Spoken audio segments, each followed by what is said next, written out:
எல்லாத்துக்கும் ஹாய், வணக்கம் and welcome back to our channel. இன்றைக்கி நம்ம வீடியோவில் என்னோட டெய்லி ஸ்கின் கேர் ரொட்டீன் பற்றி தான் பார்க்க போகிறோம். லாஸ்ட் 1 மந்த்தாக வந்து நான் என் ஸ்கின் கேர் ரொட்டீன் ஃபாலோ பண்ணிகிட்ருக்கேன்.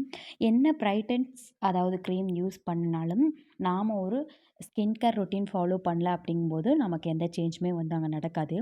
ஸோ என்னோடய பாஸ்ட் 1 மந்த் வந்து நிறைய இம்ப்ரூவ்மெண்ட் ஆகிருக்கு. ஸோ இப்போ வந்து நான் எந்த ஒரு மேக்கப்புமே போடல. ஜஸ்ட்டு வெளியே போயிட்டு வந்தோடனே வீடியோ ஷூட் பண்ணலாம் அப்படின்னு சொல்லி உட்காந்தாச்சு. சரி வைப் வச்சு தொடச்சிக்கலாம் அப்படின்னு சொல்லி தான் முன்னாடியே துடைக்கிறேன். ஸோ எந்த ஒரு மேக்கப்பும் இல்லை. லைட்டாக வந்து கொஞ்சம் தூசி மட்டும் வந்தது. அதுக்கப்புறம் அந்த வைப்ஸ் இருந்த இடமெல்லாம் கொஞ்சம் வெட் பண்ணிக்கிட்டு என்னோடய டெய்லி மேக்கப் பேக் எடுத்தாச்சு. இது மட்டும்தான் என்னோடய பேக்குன்னு நான் சொல்லுவேன். மற்ற எக்ஸ்ட்ரா எதுவுமே நான் போட்டுக்க மாட்டேன். என்னோடய ஸ்கின் கேர் மட்டும்தான் ஃபாலோ பண்ணிகிட்ருக்கேன். இது வந்து பார்த்திங்க அப்படின்னா குட் வைப்போட லோஷன். இதை குளிச்சுட்டு வந்தோடனேயும் கை காலெல்லாம் நல்லா அப்ளை பண்ணிட்டேன் அப்படின்னா நல்ல செம ஸ்மெல்லாக இருக்கும். பார்க்கும்போதே ரொம்ப அரோமாவாக இருக்கும் அதை ஸ்மெல் பண்ணுறதுக்கு.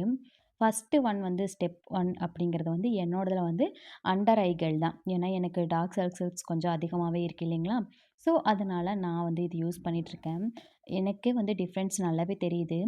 உங்களுக்கு யாராச்சுக்கு என்னோட பழைய ஏதாவது பார்க்கணும் அப்படின்னு நினச்சிங்கன்னா ஜெயாஸ் லைஃப் அப்படிங்கிற யூடியூப் சேனலில் கூட நீங்கள் என்னோடய வீடியோஸில் போய் பார்க்கலாம். அண்டர் ஐகள் எவ்வளோக்கு வந்து எனக்கு ஒர்க் ஆகிருக்கு அப்படின்னு சொல்லிட்டு ரொம்ப டார்க்காக இருந்துச்சு. லாஸ்ட் 1 மந்தில் ஒரு 15 டேஸ் தான் யூஸ் பண்ணியிருப்பேன். ஆனால் பெஸ்ட்டு ரிசல்ட் அப்படின்னே சொல்லுவேன். இதுக்கும் 1 டைம் மட்டும்தான் யூஸ் பண்ணியிருக்கேன். 2 நேரம் யூஸ் பண்ணீங்க அப்படின்னா மார்னிங் அண்ட் நைட் இன்னுமே பெட்டரான ஒரு ரிசல்ட் கிடைக்கும். செகண்ட் ஸ்டெப் வந்து பார்த்திங்க அப்படின்னா நான் வந்து மாய்ஸ்சரைசர் வந்து அப்ளை பண்ணிக்கிறேன். மாய்ஸ்சரைசரில் உங்களுக்கு என்ன பிராண்ட் வேணுமோ நீங்கள் அப்ளை பண்ணிக்கலாம். மாய்ஸ்சரைசர் அப்படிங்கிறது மிகப்பெரிய ஒரு சாப்டர் அப்படின்னு நான் சொல்லுவேன். ஏன்னா ஒவ்வொருத்தருக்கும் ஒவ்வொரு ஸ்கின் டைப்புக்கும் ஒவ்வொரு மாதிரியான மாய்ஸ்சரைசர் வந்து யூஸ் பண்ணணும். ஸோ நெக்ஸ்ட் வீடியோவில் நம்ம வந்து நிறைய பேசலாம். நெக்ஸ்ட்டு வந்து பார்த்திங்க அப்படின்னா மாய்ஸ்சரைசர் நான் அப்ளை பண்ணோன்னே சன்ஸ்க்ரீனுக்கு நான் போயிட்டேன். சன்ஸ்க்ரீன் அப்படிங்கிறது வந்து வெயிலுக்கு போனால் தான் போடணும் அப்படிங்கிற எந்த வித கட்டாயம் கிடையாது. நம்ம வீட்டிலேயே வந்து ஸ்கின் கேர் எடுத்துக்கிறோம், அதாவது மாய்ஸ்சரைசர் போடுறோம்னா கண்டிப்பாக வந்து நம்ம சன்ஸ்க்ரீன் யூஸ் பண்ணுறோம். எதுக்காக சன்ஸ்க்ரீன் யூஸ் பண்ணுறோம் அப்படின்னா நம்ம வெளியே போனால் டேன் ஆகாமல் பிளாக் ஹெட்ஸ், ஒயிட் ஹெட்ஸ், அதுக்கப்புறம் இந்த மாதிரி ஒரு சில விஷயங்கள் வந்து நம்ம ஸ்கின்னில் வந்து வராமல் இருக்கிறதுக்காக இதை மெயின்டைன் பண்ணுறதுக்காக தான் நம்ம போடுறோம். ஸோ நம்ம வீட்டில் இருந்தாலும் கண்டிப்பாக போட வேண்டியது. வெளியே போனால் தான் போடணும் அப்படிங்கிற எந்த வித ஒரு கட்டாயமும் கிடையாது. கண்டிப்பாக வீட்டில் இருக்கும்போதும் சன்ஸ்க்ரீன் அப்ளை பண்ணணும். நைட்டுக்கும் கூட நம்ம அப்ளை பண்ணிவிட்டு அதுக்கப்புறம் வந்து தூங்கலாம் பெஸ்ட்டு. நைட் கேர் ரொட்டீனும் நான் நிறையா சொல்ல போகிறேன். ஸோ அப்கமிங் வீடியோஸில் நான் நிறையா ஷேர் பண்ணுறேன். நல்லா அப்ளை பண்ணும்போது பார்த்திங்க அப்படின்னா நான் வந்து அழுத்தி மசாஜ் பண்ணுற மாதிரி உங்களுக்கு ஃபீலாக இருக்கும்னு நான் நினைக்கிறேன். பட் நம்ம மைல்டாக கொஞ்சம் ஃபாஸ்ட்டாக செய்கிற மாதிரி இருக்கும். எல்லாமே மினிமம் குவான்டிட்டி தான் எடுக்கணும். நம்ம ஒரே நாளில் நல்லாயிடணும் அப்படின்னு சொல்லிட்டு போட்டு அப்புன்னு அப்பக்கூடாது.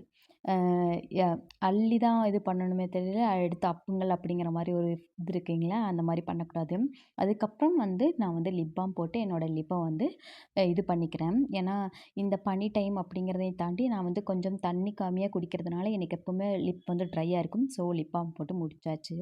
ஸோ இதுதான் என்னோடய ஸ்கின் கேர் ரொட்டீன். உங்களுக்கு பார்க்குறதுக்கு தெரியும் எந்த விதமான டிஃப்ரென்ஸும் கிடையாது. ஆனால் எனக்கு பழசு அதாவது 15 டேஸ்க்கு முன்னாடி இருந்ததுக்கும் இப்போ இருந்ததுக்கும் நிறைய சேஞ்சஸ் இருக்குது. ஆல்ரெடி ஒரு சில விஷயங்கள் வந்து ஃபாலோ பண்ணிகிட்டு இருந்தேன். இதுக்கு முன்னாடி வந்து ஃபேஸ் வாஷ் வந்து யூஸ் பண்ணிக்குவேன். ஸோ கண்டிப்பாக இந்த வீடியோ உங்களுக்கு பிடிக்கும்னு நினைக்கிறேன். Thank you.